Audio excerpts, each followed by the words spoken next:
আসসালামু আলাইকুম আব্বা, ভালো আছেন? ওয়ালাইকুম আসসালাম। আলহামদুলিল্লাহ ভালো আছে। তো তুমি কেমন আছো? শরীর ভালো আছে। তাহলে আমি এনে চলে যাই, একটা যাবো তো।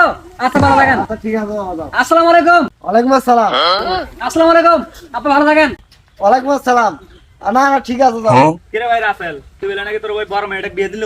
হ্যাঁ ভাই, আমার বড় মেয়ে বিয়ে দিয়েছে, কিন্তু মেয়েটা খুব সুখে আছে। আলহামদুলিল্লাহ। তাহলে মনে হয় জামাইটা অনেক ভালো না? হ্যাঁ জামাই ভালোই আছে। মনে করো তো জামাই আমার কুল যে দেখা হলে খালি সালাম দেয়, সালাম আল্লাহ দিতে তো দিতে ভালোই। মুখে ফেবরা যায় আবার।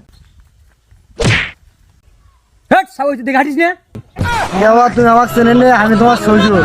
শরীর আর কোন চাকরি বলা সুধীর ভাই, তুই দেখাট পড়ছে। ভাই তোর জামাই অনেক ভালো ভাই। তোর জামাইয়ের মতো মানুষ হয় না, জামাইয়ের ব্যবহার আরো ভালো, সেই ভালো। ইনকা জামাই হইলে বান্ধব আমার মেয়েটাকে বিয়ে দিলাম হয় বা দেখিস তো ইনকা জামাই হয় নাকি, হইলে বান্ধব আমাকে বলিস, আমি মেয়েটাকে বিয়ে দেওয়া লাগবে। ভাই থাক ভাই, ভালো থাক, তোর জামাই অনেক ভালো মনে মানুষ। আচ্ছা ঠিক আছে, দেখা হবে আবার।